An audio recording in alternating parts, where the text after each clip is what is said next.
Doctor படம் பண்ணேன். Nelson அவரோட அசிஸ்டன்ட் டைரக்டர் எனக்கு கேரவனில் வந்து சொல்லி கொடுத்த அந்த சீன் பேப்பர் ஐ மீன் வச்சு எனக்கு சொல்லி கொடுத்து நான் சொல்லி அவரை கேட்க வச்சேன். கரெக்டாக இருக்குமா அப்படின்லாம் சொன்னார். நம்ம போய் உட்காந்தோன்னா சிவா பக்கத்தில் நான் உட்காந்துருக்கேன்.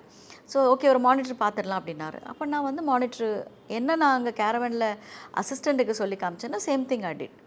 தென் he came and told Nelson's வந்து சொன்னார், இல்லைம்மா எனக்கு அது வேண்டாம், நீங்கள் புருகத்தை அசைக்கவே கூடாது, தலையாட்டக்கூடாது. இப்போ நீங்கள் நான் பேசும்போது நீங்கள் தலையாட்டுறீங்கல்ல, அது வந்து இயல்பாக நம்மளுக்கு வர்ற ஒரு நேச்சுரல் ப்ராசஸ். இப்போ நான் கையை எடுத்து பேசுகிறேன், இது வந்து வேணும்னு பேசுறது இல்லை, it's between the brain and hand, நம்மளுக்கு அது வரும்.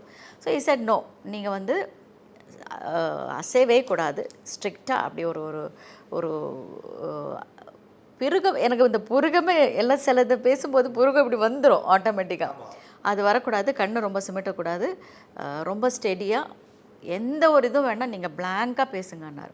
ஸோ அதோட ரிசல்ட்டு தான் அது.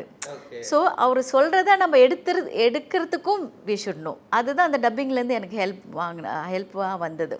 ஏன்னா ஒரு மாடுலேஷன் நம்ம ஒரு 4 விதமாக 5 விதமாக பேசி காட்ட முடியும். ஸோ அதை வந்து டைரக்டருக்கு எது வேணுமோ he'll pick and choose from that. So அது வந்து எனக்கு இந்த ஆக்டிங்லேயும் ஹெல்ப் ஆகிருக்கு தான் நினைக்கிறேன்.